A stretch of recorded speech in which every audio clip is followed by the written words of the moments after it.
Boa tarde, estamos chegando, o programa Gente que Fala está no ar, meio-dia agora, eu sou o Mauro Friesman, nossa audiência nos acompanha pela Rádio Trianon AM 740 de São Paulo, pela Rádio Universal AM 810 de Santos, também pelas redes sociais, você nos vê por imagens no Instagram, no Facebook e também no nosso canal no YouTube, aquele convite diário para você seguir a gente, curtir, compartilhar os nossos conteúdos, interagir também pelo 973350038, é o número do WhatsApp, 973350038, e na hashtag e nas redes sociais, marcando sempre a hashtag Programa Gente que Fala. Pessoal, hoje é quinta-feira, edição do Gente do MPD que Fala, parceria nossa com o Movimento do Ministério Público Democrático e também o apoio da Câmara Brasileira de Diagnóstico Laboratorial, a CBDL. Vamos colocar nosso time em campo para análise e debate dos assuntos de hoje. Primeiramente, a doutora Rosa Ramos, ela é advogada, especialista em direito ambiental, e ela faz parte aqui dos seguintes conselhos, todos aqui da Fiesp, o Conselho Superior de Meio Ambiente e o Conselho Jurídico do Comitê de Responsabilidade Social. Como eu disse aqui, todos da Fiesp, a Federação das Indústrias do Estado de São Paulo. Doutora Rosa Ramos, boa tarde, tudo bem? Olá, Mauro, boa tarde a todos, colegas aqui da nossa mesa virtual. Cumprimentar também, em especial, o querido amigo o procurador Roberto Liviano, agradecer a primeira audiência, né, desse programa, que já há bastante tempo a gente vem acompanhando, um trabalho fantástico aí prestado a toda a sociedade, levando muita informação. Muito obrigada. Muito obrigado pela presença. Agora sim, já vejo conectado aqui na nossa sala de videoconferência o procurador Roberto Liviano, procurador de Justiça, escritor, palestrante, é o presidente do Instituto Não Aceito Corrupção, ex-presidente do Movimento do Ministério Público Democrático. Procurador Liviano, como vai? Tudo bem? Boa tarde. Tudo bom, e você, Mauro? Tá bom a imagem ou quer que coloca na horizontal? Eu vou te pedir a gentileza de colocar na horizontal para ficar dentro do padrão dos demais aqui. Por favor, procurador. Tá certo aí? Melhorou? Sim, tudo certo. Tá tudo bom. bem por aí? Obrigado pela presença mais uma vez. Tudo bom. Hoje estou aqui no escritório do Instituto. Estamos fazendo o programa diretamente do Instituto Não Aceito Corrupção. Um prazer estar com você, com Rosa, Daniel, com Lúcia. Prazer conversar com todos vocês. E já vemos aqui, pela sua imagem, justamente a placa aí do Instituto Não Aceito Corrupção, bem atrás de você, procurador, na sua identificação aí na porta. Muito bom. Também com a gente a biomédica e imunologista, a doutora Lúcia Awad, ela é PhD em doenças infecciosas e pesquisadora associada à Universidade de São Paulo e à Universidade Federal de São Paulo. Tudo bem, doutora Lúcia? Tudo bem, Mauro. Boa tarde a todos os ouvintes. É um prazer estar aqui com vocês. Boa tarde a todos os colegas, Daniel, Rosa, o Roberto. Será, com certeza, uma discussão muito importante aqui. E fechando aqui o nosso time de especialistas, o Dr. Daniel Lança, advogado, mestre em ciências jurídico-políticas. Ele é sócio da SG Compliance e professor convidado da Fundação Dom Cabral. Dr. Daniel, tudo bem? Tudo bem, boa tarde a você, Mauro, aos colegas e aos nossos ouvintes. 12:04, vamos ao nosso primeiro assunto do Gente do MPD que Fala. O ministro do Supremo Tribunal Federal, Alexandre de Moraes, autorizou o compartilhamento das provas dos inquéritos das fake news e dos atos com pautas antidemocráticas. Com a decisão, novos elementos entram na investigação sobre a suposta participação do presidente Jair Bolsonaro em uma rede de disparo de informações falsas na eleição de 2018. O Tribunal Superior Eleitoral investiga o suposto financiamento desse esquema por parte de empresários por meio do Caixa 2. O ministro Alexandre de Moraes abriu um novo inquérito sobre a suposta organização criminosa após a Procuradoria-Geral da República pedir o arquivamento do inquérito sobre os atos com pautas antidemocráticas. Então, esse é um outro inquérito, não é mesmo, procurador Liviano? Após justamente a PGR ter pedido o arquivamento sobre o inquérito, né, sobre os atos com pautas antidemocráticas. Qual que é o seu olhar sobre isso? Como é que deve caminhar, procurador? Bom, algumas coisas que eu acho que merecem ponderação, e é importante ouvir a opinião dos colegas, da Rosa, da Lúcia e do Daniel também. Mas, em primeiro lugar, acho muito interessante termos o olhar atento dos internautas, dos ouvintes que estão nos acompanhando, em relação à seguinte questão. Por que o Tribunal Superior Eleitoral precisa prestar atenção nisso? Por que o ministro Alexandre de Moraes está cogitando enriquecer a discussão com disparos em massa que teriam sido feitos durante a campanha presidencial? E o que isso tem a ver com a legitimidade do mandato que o presidente Jair Bolsonaro e o vice Hamilton Mourão obtiveram nas eleições de 2018?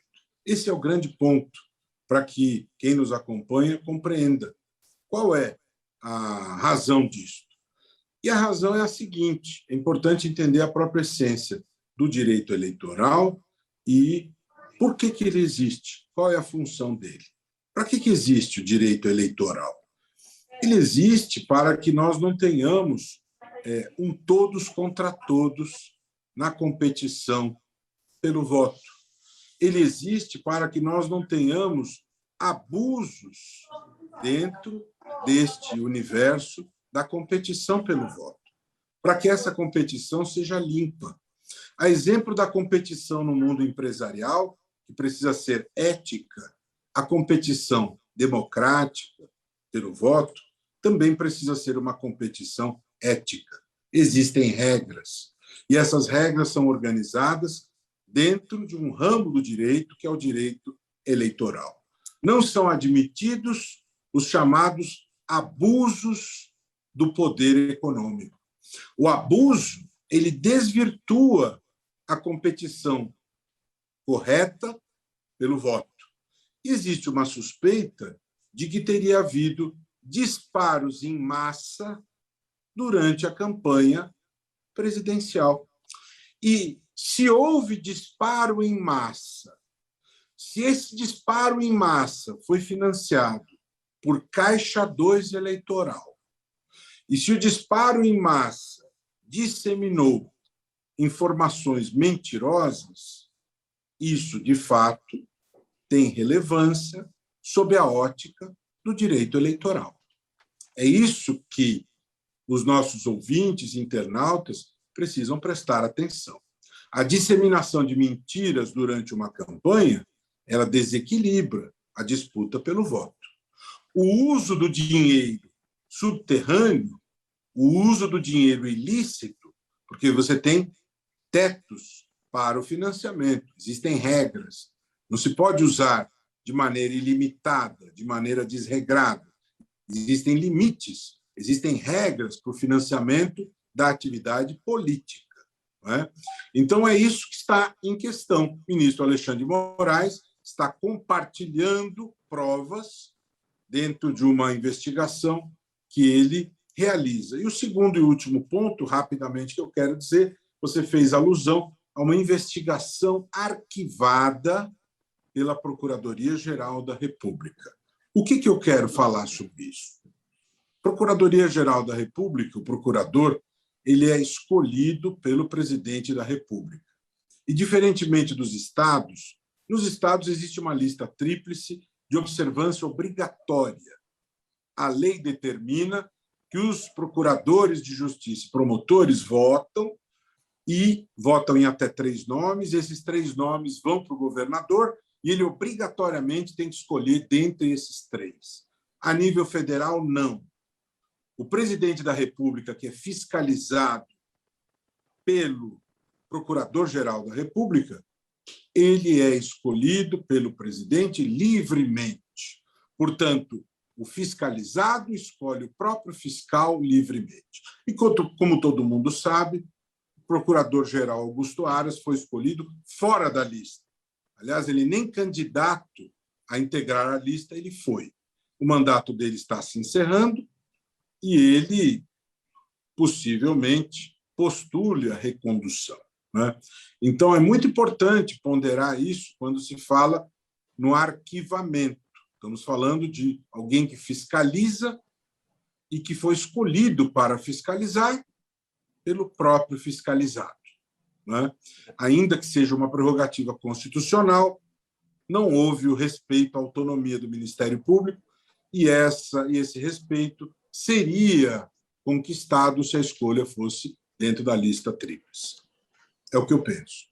Sim. Doutor Daniel Lança, sobre o primeiro aspecto, o primeiro ponto levantado pelo procurador Liviano, como é que as ciências jurídico-políticas observam a disputa eleitoral, a ética na disputa eleitoral? O primeiro ponto levantado pelo procurador. Bom, o procurador Liviano respondeu muito bem como o processo se dá ali do ponto de vista jurídico. E existem outros elementos que estão por trás dessa história que também valem ser contados. O primeiro deles é que o ministro Alexandre de Moraes, que faz parte tanto do Supremo Tribunal Federal, quanto será o próximo presidente do Tribunal Superior Eleitoral, ele já poderia ter compartilhado essas provas antes. Não o fez, porque, obviamente, existem estratégias e todos os bastidores por trás que os nossos ouvintes vão se lembrar que, nas últimas semanas, o presidente da República, Jair Bolsonaro, vem subindo o tom nas críticas em relação ao STF, chamou o ministro Roberto Barroso de uma série de xingamentos, etc. e tal, e isso, obviamente, pela ciência política, parece ser uma resposta do ministro Alexandre de Moraes de que não vai tolerar esse tipo de discurso. O presidente Bolsonaro, inclusive, depois disse que abaixaria o tom, né? Teve uma reunião com o ministro, presidente do STF, o Fux, mas, de fato, existem esses bastidores que fazem com que esses movimentos do ministro Alexandre de Moraes aconteçam. E aconteçam no momento em que, é importante dizer, o presidente Bolsonaro não só xinga, né? Ele participou desde lá de trás desses movimentos antidemocráticos, vem sistematicamente enfraquecendo os órgãos de controle de combate à corrupção, por exemplo, como é o caso da Polícia Federal, do COAF, o próprio Ministério Público Federal, como nos disse, e também agora relacionados ao STF. E essa é uma resposta das instituições democráticas de que não vão aceitar nenhum tipo de interferência. Então, esse movimento do xadrez do ministro Alexandre de Moraes vem muito nesse sentido. Doutora Rosa Ramos, seu olhar sobre esses movimentos do ministro Alexandre de Moraes, a partir daqui da nossa discussão?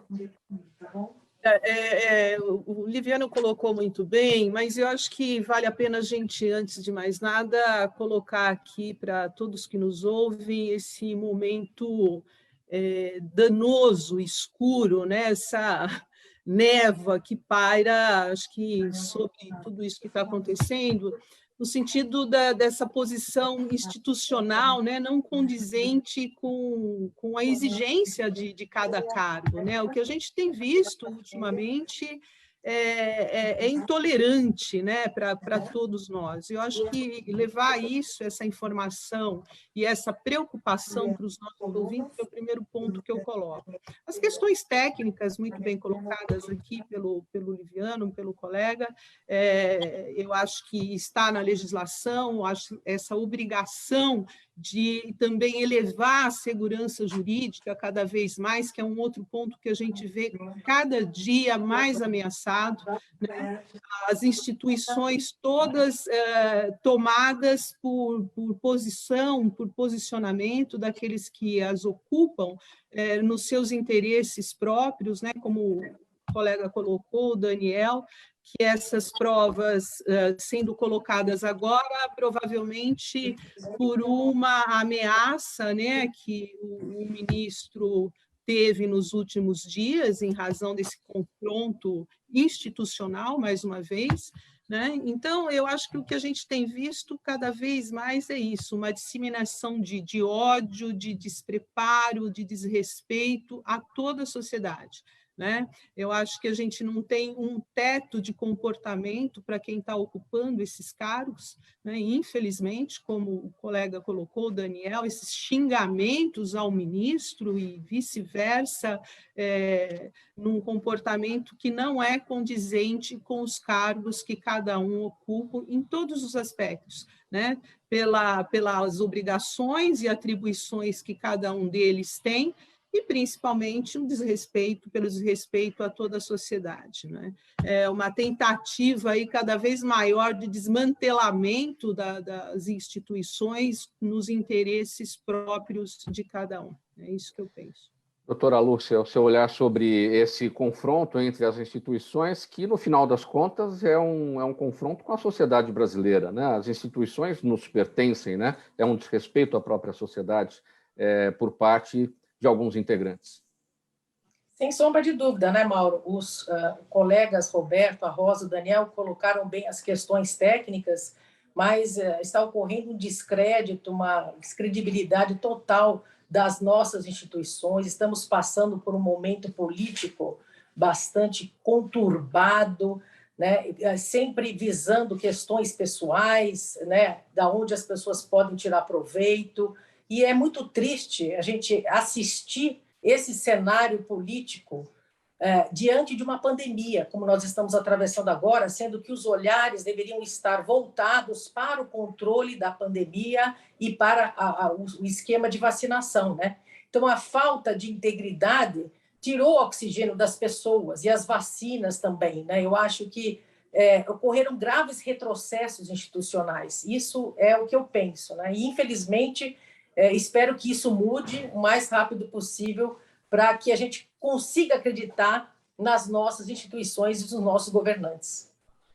Muito bem, 12h17, vamos para o nosso próximo assunto no programa Gente que Fala, edição de quinta-feira, é o Gente do MPD que Fala, parceria nossa com o movimento do Ministério Público Democrático e o apoio da Câmara Brasileira de Diagnóstico Laboratorial. As dificuldades do momento político fizeram o presidente Jair Bolsonaro recuar das ameaças disparadas na semana passada e adotar um figurino definido por ele próprio, figurino de Jairzinho Paz e Amor. Segundo interlocutores, o tom mais moderado do presidente ao conversar com jornalistas se deve a dois fatores: o aumento da pressão de aliados diante de pesquisas eleitorais e a necessidade de melhorar o ambiente com o Senado Federal, pelo menos durante a análise da indicação de André Mendonça para o Supremo. Procurador Liviano, você acredita nesse figurino Jairzinho Paz e Amor do presidente Bolsonaro? E o que isso tem a ver, ou teria a ver com esse momento, né, de espera, de avaliação do Senado Federal sobre a indicação do André Mendonça, do ex-ministro André Mendonça, para ocupar a vaga no Supremo Tribunal Federal? Bom, Jairzinho me lembro de jogador da seleção, né? Em relação ao presidente da República, eu observo a tudo de maneira muito apreensiva, como bem pontuou a doutora Lúcia, né? A indicação do advogado-geral da União, André Mendonça, para ocupar a cadeira de ministro do Supremo Tribunal Federal é muito importante que se observe, diferentemente de uma postagem. Outro dia eu li uma postagem na rede social da deputada Carla Zambelli, que André Mendonça foi nomeado. Ela está equivocada. André Mendonça não foi nomeado. André Mendonça foi indicado, né? No nosso sistema de freios e contrapesos, o presidente indica, né? O Senado faz uma sabatina pública e, se aprovado pelo plenário do Senado, aí sim, depois disso, existe a nomeação, né? Então, existe aí um caminho a ser percorrido, né? E, como todo mundo sabe, houve algumas publicações no sentido de que o Senado poderia até simplesmente sentar em cima dessa indicação, né? O tempo dirá o que poderá ocorrer em relação a isso, né? Eu tenho algumas preocupações que eu, inclusive, já externei. Algumas pessoas já apontaram a questão da ligação com a Igreja Evangélica do advogado-geral da União, André Mendonça, que o presidente cumpriu a sua sinalização de indicar alguém ligado à Igreja Evangélica, sempre relembrando que o Brasil é um Estado laico desde 1891, né? E, desta maneira, soa estranho essa escolha ligada a uma opção religiosa, né? Todos nós temos o direito, na nossa vida privada, a termos as nossas escolhas pelos nossos credos. Isso é algo individual e temos também o mesmo direito de não crer. Os ateus e agnósticos são tão cidadãos como aqueles que creem, não é? E são tão respeitáveis aqueles que são católicos, como os evangélicos, como os budistas, como os muçulmanos, como os adeptos do candomblé, como os judeus. Todos merecem o respeito devido às pessoas que façam qualquer escolha. Isso é constitucional, não é? Mas isso pouco importa na escolha de um ministro do Supremo Tribunal Federal. No entanto, a meu ver, e é aí que eu quero chegar, me parece que a escolha de André Mendonça não é uma escolha de cunho religioso, não é? Me parece que André Mendonça está sendo escolhido pelo grau de fidelidade que ele tem em relação ao presidente, não é? Ele está sendo escolhido pelo grau de confiança que o presidente tem nele, não é? E o presidente, ele tem um mandato que, se não for interrompido, e a Constituição permite que haja interrupção, se assim o quiser o povo e os representantes do povo, se não for interrompido, esse mandato irá até o final do ano que vem. Ou seja, dentro da lógica democrática, quem deu o mandato é o povo e quem retira é o povo, o presidente da República exercerá poder até o final do ano que vem. No entanto, a escolha de um ministro do Supremo Tribunal Federal é uma escolha vitalícia. André Mendonça tem 48 anos e poderá ser ministro até os 75 anos. Então, é necessário que o Senado tenha extrema responsabilidade ao fazer esta sabatina, né? No sistema brasileiro, você está fazendo uma escolha que dura muito tempo, né? Não é uma escolha que dura 8, 10 anos, é uma escolha para 27 anos. Então, o que é mais importante para o interesse público? Para o interesse público, e mais importante é escolher o melhor magistrado à luz do interesse público. O melhor é o mais preparado, que tenha notório saber jurídico, que tenha independência, né? E André Mendonça está sendo escolhido porque é homem de confiança do presidente, porque é homem terrivelmente evangélico. É por isso que ele está sendo escolhido. Sim, ele é um homem que tem preparo jurídico, mas ele é a pessoa mais preparada juridicamente para o cargo. O presidente tem poder discricionário para fazer essa escolha. No entanto, existe aí uma barreira no meio do caminho, que é o Senado, né? Caberá ao Senado fazer as suas indagações na sabatina. E só um comentário final sobre a sua fala do Jairzinho, Paz e Amor, né? E o que se falou antes, o Daniel Lança ponderou com muita propriedade, né? O presidente andou falando coisas, o ministro Alexandre rebateu, houve aquela nota das Forças Armadas, e é muito importante, mas muito importante, que haja muita clareza por parte do presidente que quem deu o poder é o povo e quem retira é o povo. O brasileiro não admitirá golpismo, não é? Essa questão de que quem retira da cadeira é Deus, tudo bem, se nós levarmos em conta que a voz do povo é a voz de Deus. Se é disso que o presidente está falando, vox populi, vox dei, ok, né? Então, a voz do povo é a voz de Deus, o povo é emissário de Deus. Então, que se saiba respeitar a vontade democrática. Vivemos numa democracia, é a vontade do povo que determina este resultado.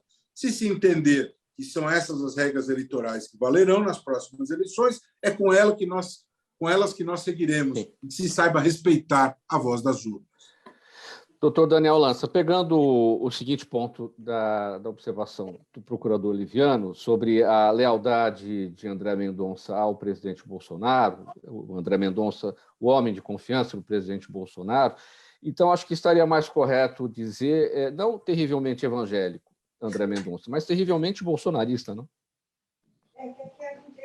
Existem questões que são importantes de serem pactuadas aí, Mauro. Primeiro que, de fato, o ministro André Mendonça, ou qualquer outro ministro que o presidente Bolsonaro indicasse, ele de fato existe, como o Liviano disse, um aspecto discricionário, de relação de confiança. Essa relação acontece, precisa acontecer, isso não é problemático, né? O problema é que confiança não pode ser a mesma coisa que subserviência. O ministro André Mendonça, até ontem, ou até semana passada, era o advogado-geral da União e tinha uma relação hierárquica superior, né, com o presidente Bolsonaro. A partir do momento em que ele eventualmente for sabatinado e aprovado pelo Senado, ele passa a ter independência e os votos do ministro futuro, o ministro do Supremo Tribunal Federal, André Mendonça, precisam seguir. A Constituição, afinal de contas, ele passa a ser um dos 11 ministros do Supremo Tribunal Federal, que tem como principal característica, missão, a defesa e ser guardião da Constituição, e não mais os interesses do presidente da República. Ele, inclusive, sai do poder executivo e vai ao poder judiciário. Então, é muito importante que a gente acompanhe isso de fato, que é a forma como a gente também tem acompanhado os posicionamentos do ministro Nunes Marques, que foi o primeiro indicado do presidente Bolsonaro, e que, infelizmente, verdade seja dita, ainda tem em muitos dos seus votos essa ligação de subserviência e não de independência.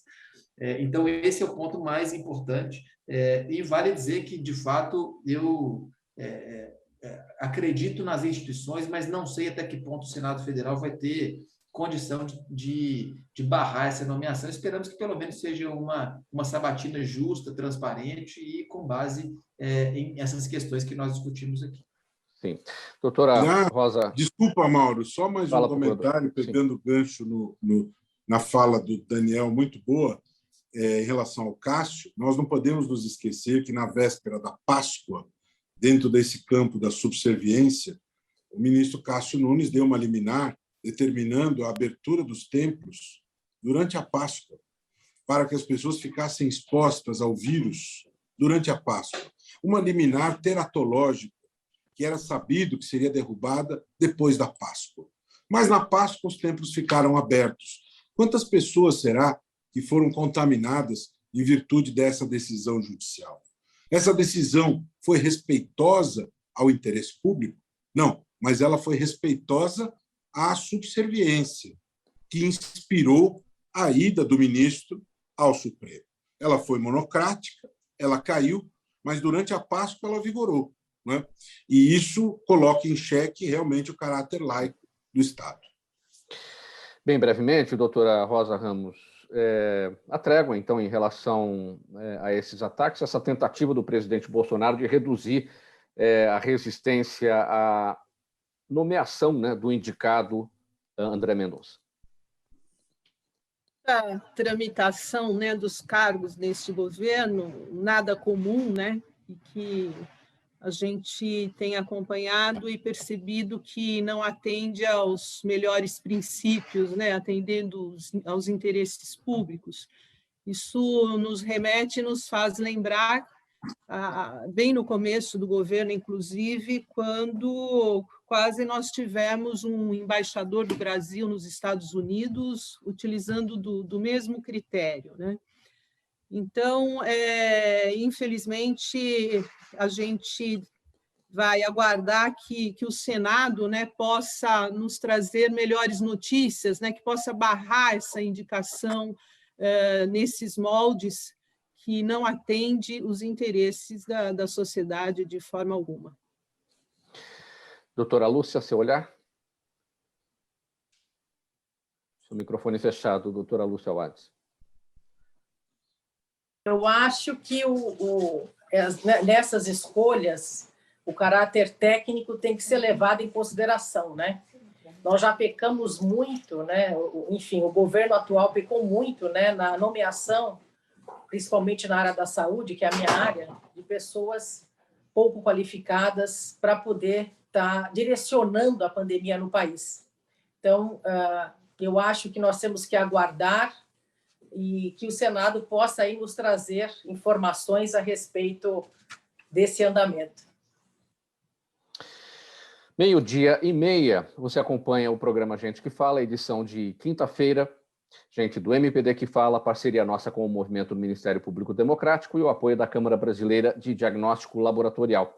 A gente vai para um intervalo, 30 segundinhos, a gente volta rapidinho para a sequência aqui dos nossos assuntos. Até já. Os melhores trabalhos de comunicação nunca abrem mão de um excelente instituto de pesquisas. A Orbis é um instituto de pesquisas que une precisão e confiabilidade estatística com a mais alta tecnologia em pesquisas do mercado. Na sua próxima pesquisa, se eu fosse você, chamava Orbis. Até porque o sucesso é consequência direta da informação que você tem e o que você faz com ela.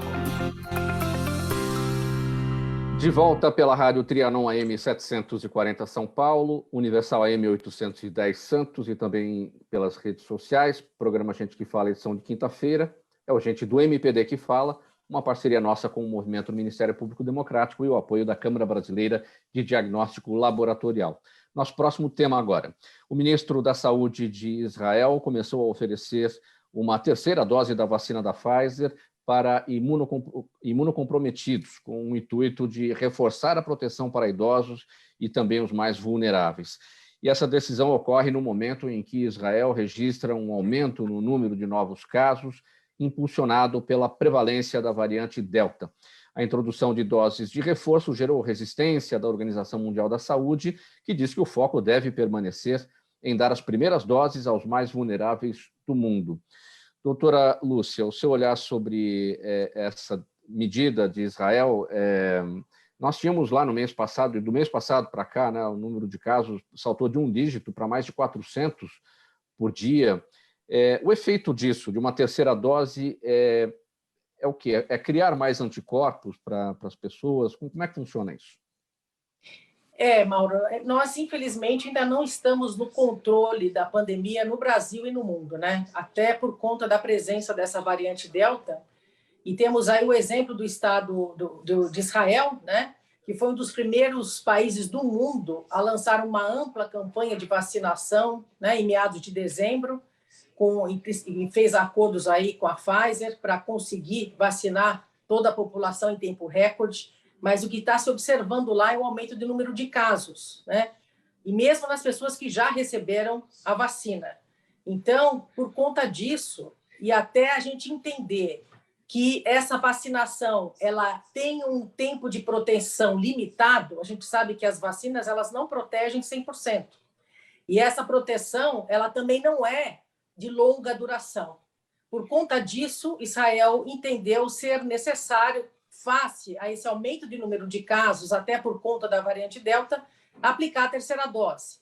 Está existindo resistência, sim, por parte do OMS, Estados Unidos também não concorda com essa terceira dose, mas eu acho que é uma medida adicional, principalmente para aqueles pacientes imunossuprimidos que têm um sistema imunológico debilitado, pacientes transplantados ou que têm leucemias, qualquer tipo de câncer, onde o sistema imune não consegue produzir uma quantidade suficiente de anticorpos que resulte numa proteção duradoura. Então, nesses pacientes, nesses grupos de pessoas imunossuprimidas, Israel entendeu ser necessário dar essa terceira dose. Eu acho que isso vai acabar acontecendo se não tivermos o controle dessa variante Delta. E a gente está observando também, Mauro, e ouvintes, que essa variante está ocasionando aumento de número de casos na França, em Londres e alguns países da Europa. E ela já está aqui no Brasil. Então, ainda temos que continuar fazendo uso de máscara, álcool gel, mantendo o distanciamento social, mesmo recebendo as vacinas. Agora, doutora Lúcia, para uma comparação entre Israel e Brasil, enquanto lá eles estão querendo e já estão fazendo, né, a terceira dose, pelo menos para os imunocomprometidos, imunossuprimidos, enfim. Aqui no Brasil, seja imunossuprimido ou não, a segunda dose é após 3 meses da primeira. E o Brasil optou por esse caminho de 3 meses por falta de imunizantes, porque a própria Pfizer recomenda 21 dias. Então, como é que a gente compara essas duas realidades? Sim, veja bem, estudos já mostram que com 3 meses você garante uma imunização protetora, mesmo com esse intervalo maior da vacina, né? Estudos mostram claramente que protege. Como o Brasil estava com falta de insumos e falta de doses de vacina, optou-se, então, por esse período maior de doses, né? Mas a gente ainda está numa realidade muito longe de dar a terceira dose, porque nós não estamos conseguindo nem dar a segunda. A primeira, a gente ainda está alcançando níveis satisfatórios, né? Mas terceira dose está muito distante da nossa realidade. Mas a gente tem que observar os movimentos em outros países para a gente poder se organizar e fazer um planejamento para a aquisição de mais doses, se necessária, for realmente essa terceira dose lá na frente, principalmente para esses grupos de pacientes imunossuprimidos. A realidade brasileira é preocupante. Muita gente sequer tomou a segunda porque não voltou para tomar a segunda dose. Então, imagine se começarem a falar, vamos ter as terceiras doses de todas as vacinas. Aí não vai ter mesmo imunizante para todo mundo, né? Essa é a grande preocupação. É um grande desafio, né, Mauro? E eu acho importante também, até aproveitando aqui o canal, que as pessoas continuem usando máscara, mantendo o distanciamento social. A gente vê o número de casos caindo, o número de óbitos também, mas isso não significa que a situação esteja sob controle, né? Eu acho que a gente ainda está num momento muito importante da pandemia no Brasil. Mesmo as pessoas que receberam as vacinas têm que continuar usando máscara. E a gente observa que alguns países, Estados Unidos e Europa, o pessoal não está usando mais máscara. Mas essa variante Delta, que está presente, principalmente na Europa, que veio da Índia, ela é altamente transmissível. Então, existe a real necessidade ainda de adotarmos essas medidas para que a gente tenha um controle melhor da pandemia. 12h37. Doutora Rosa, vamos falar sobre o seguinte assunto aqui. 2 notícias chamaram a atenção no último final de semana: os xingamentos de Lisiane Gutierrez contra policiais que interditaram sua festa clandestina nos Jardins, aqui em São Paulo. Também os vídeos de Pamela Holanda sendo espancada pelo ex-marido, o DJ Ives.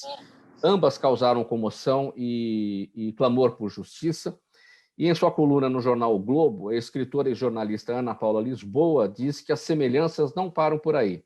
Para ela, para a jornalista Ana Paula Lisboa, o Brasil não é a comoção e os pedidos de justiça.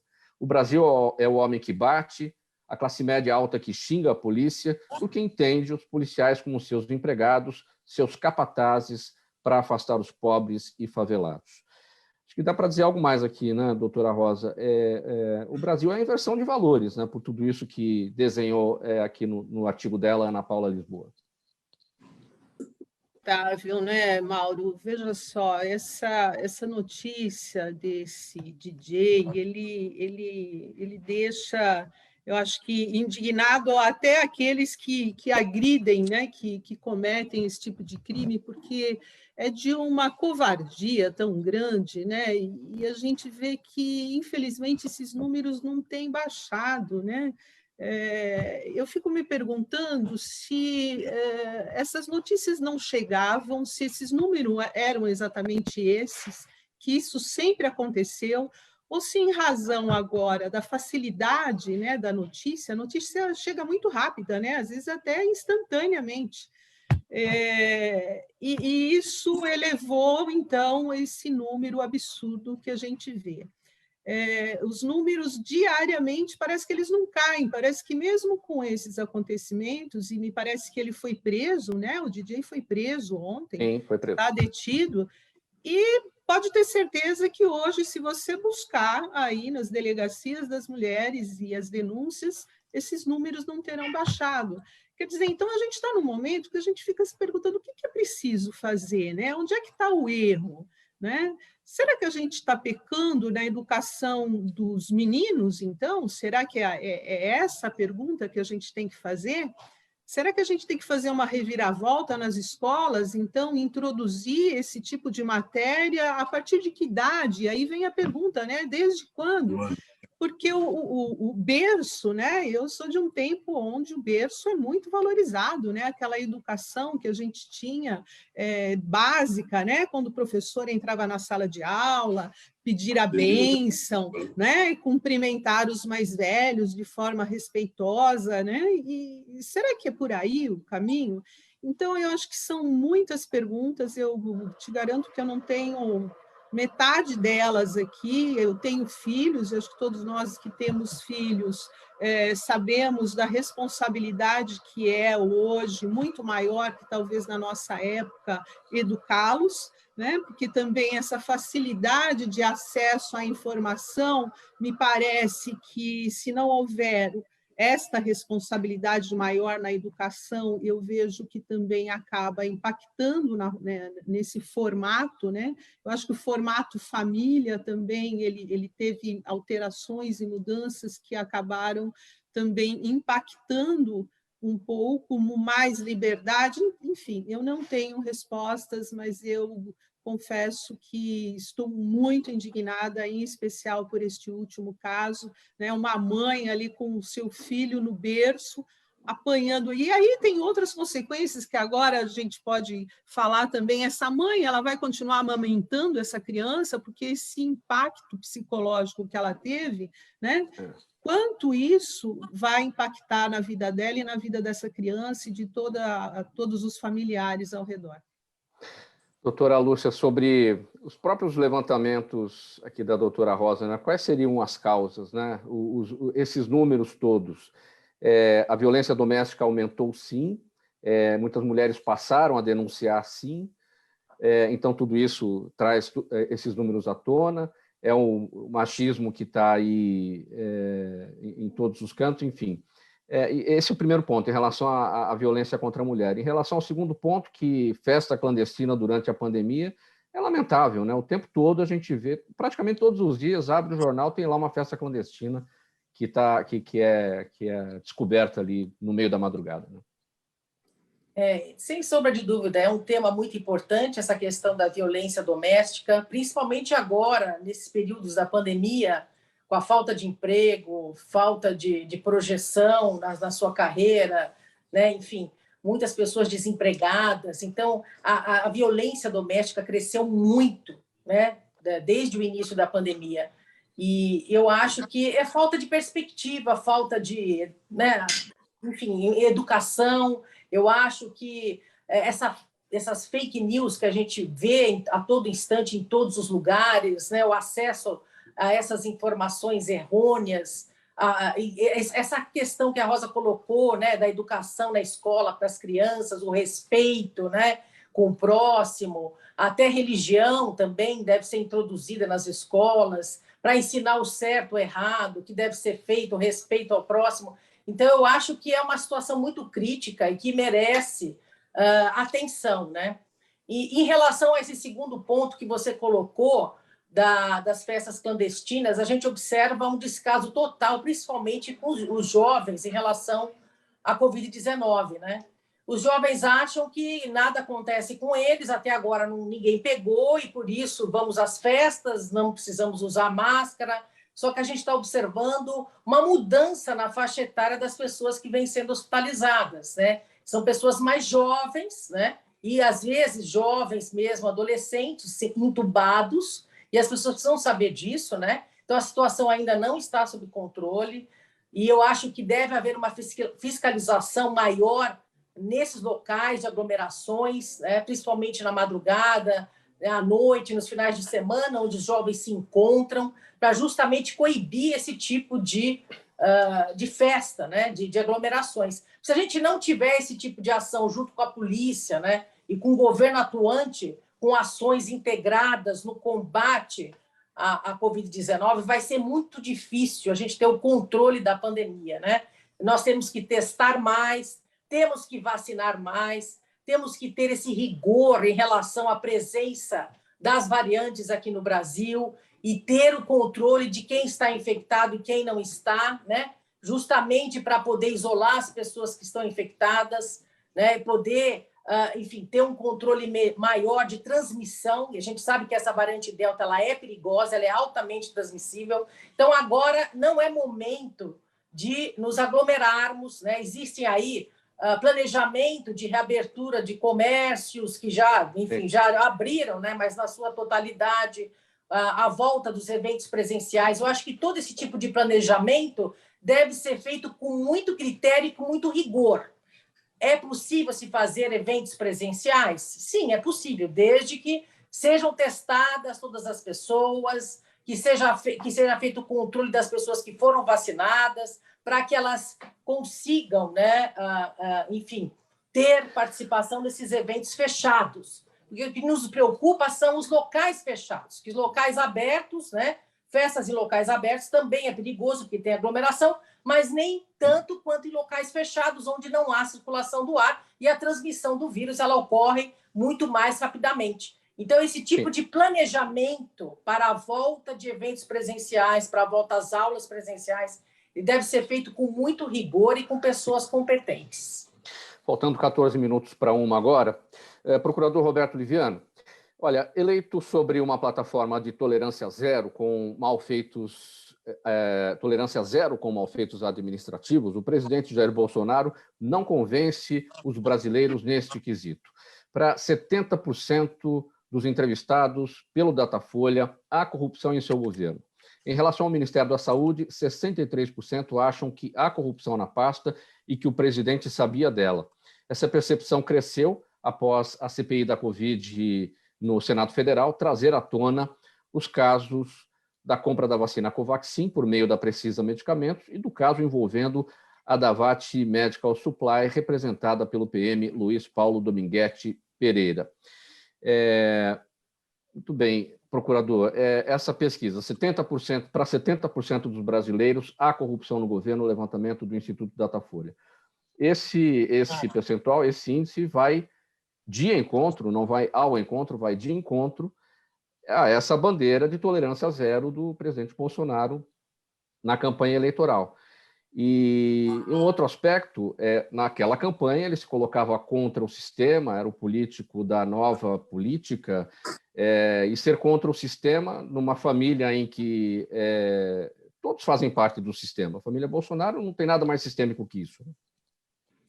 Vamos lá, tem várias coisas aqui que eu gostaria de pontuar, mas também vamos ouvir o Daniel. Então, vamos começar. Primeiro, a doutora Lúcia falou de questões muito importantes, aliás, a contribuição dela é muito relevante em relação a esses temas da pandemia, e ela enfatizou os perigos da variante Delta indiana. Eu não posso deixar de lembrar que nós acabamos de concluir aí a nossa participação na Copa América, e ela deixa um legado, infelizmente, de proliferação das variantes da América do Sul, né? Nós tivemos aí um título de derrota na final para os argentinos, né? E o brasileiro nunca gosta de perder para o argentino, mas é isso que fica, né? Uma derrota para os argentinos, variantes espalhadas provenientes da América do Sul, né? Gente aglomerada no estádio na final da Copa, né? E o fato do Brasil sediar a Copa América absolutamente desaconselhável sob o ponto de vista sanitário. Isso que a doutora Lúcia falou, a falta do respeito à ciência, né? Os países do mundo em que houve o enfrentamento eficiente da pandemia tiveram comitês científicos com respeito à ciência no enfrentamento da pandemia. Isso, infelizmente, faltou no Brasil. Eu não posso deixar de destacar isso. Em segundo lugar, sobre a questão do DJ Ives e das festas clandestinas, também eu quero pontuar o seguinte: como disse muito bem Lúcia e Rosa, eu também, esse é um tema que me preocupa muito e é desesperador verificar que esses episódios se repetem, estes maus exemplos. Neste caso, houve gravações daquelas imagens covardes, daquelas imagens horrendas deste indivíduo que não tem nenhum pingo de respeito pelo ser humano, pelas mulheres, espancando a sua companheira na frente da própria mãe dela, na frente do seu filho, e, felizmente, ontem houve a concretização da sua prisão preventiva. E não se pode deixar de registrar que, nos primeiros dias, logo seguintes a este ocorrido, ele teve um acréscimo de 200 mil seguidores nas redes sociais. Ele espanca a companheira na frente da mãe dela e ele tem um aumento de seguidores. O Instagram não retira o seu selo azul de verificação de autenticidade e ele tem aumento de seguidores. Depois disso, houve uma redução, né? Mas é necessário que isso seja enfrentado, discutido, relembrado. Nós precisamos voltar a essa tecla, bater nessa tecla. Não podemos nos conformar com a violência contra a mulher. A mulher não é saco de pancadas. Estas imagens precisam ser mostradas. O DJ Ives é um indivíduo que precisa ser punido. Todos aqueles que espancam mulheres covardemente precisam ser punidos. As plataformas precisam estar atentas e não podem ser palcos para canalhas que agem desta maneira covardes.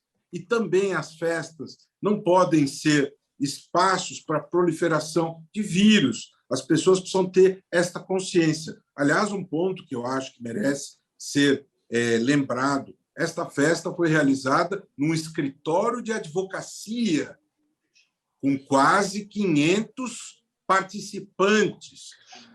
Daniel Lança e Rosa Ramos são ícones da advocacia brasileira, pessoas brilhantes, éticas, corretas, mas eu preciso lembrar que há um projeto do deputado Abiaquio, de Minas Gerais, que propõe a blindagem de escritórios de advocacia. Como assim? Gabinetes de senadores, de deputados, de juízes, de promotores, sedes de jornais, de sindicatos, nenhum lugar é blindado. Por que blindar escritório de advocacia? E o princípio da isonomia? Né? E aí nós vemos esse tipo de acontecimento. Eu tenho certeza que nem Daniel Lança, nem Rosa Ramos são favoráveis a isso. Agora, para fechar essa questão dos 70%, eu acho que ninguém mais acredita nessa conversa fiada que não há corrupção neste governo. Né? Alguns dizem, mas é Datafolha, mas quem acredita em CPI com Omar Aziz e Renan Calheiros? Eu tenho muitas reservas a Renan Calheiros e a Omar Aziz, mas vamos e venhamos, pouco importa os mensageiros.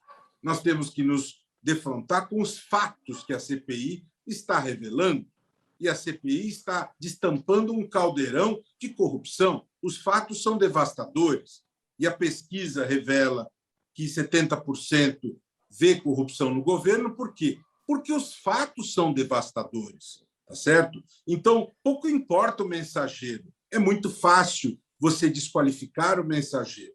Infelizmente, a corrupção está aí, a corrupção é viva, o capital eleitoral do presidente ele vira pó, né? E os fatos se impõem por si só, né? E nós precisamos ter a serenidade, precisamos ter a grandeza de observar as coisas como elas acontecem. E aqueles que cegamente acompanham, seguem o presidente, precisam ter a humildade de olhar. As pessoas podem errar, mas o erro precisa ser corrigido em algum momento. Ok. Pessoal, perguntas da nossa audiência. Eu vou pedir para que todos sejam breves, para que a gente consiga cumprir todas. Doutor Daniel, vamos aproveitar a pergunta aqui da Martina Orac, ela acompanha a gente pelo YouTube. Ela pergunta, na política, o compliance deve ser a voz dos que não têm voz? Aproveitar essa pergunta dela para repercutir bem brevemente os 70% aí da pesquisa do Datafolha.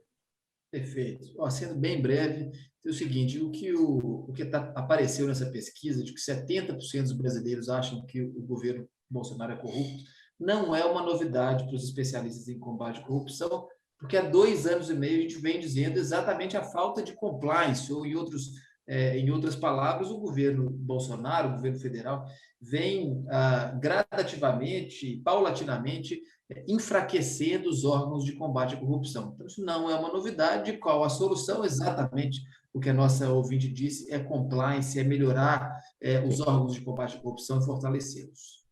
Rodrigo Giraldes, no Instagram, pergunta, doutora Lúcia, a presença de várias vacinas diferentes em uma mesma comunidade pode influenciar no surgimento de novas variantes do vírus? Sim ou não?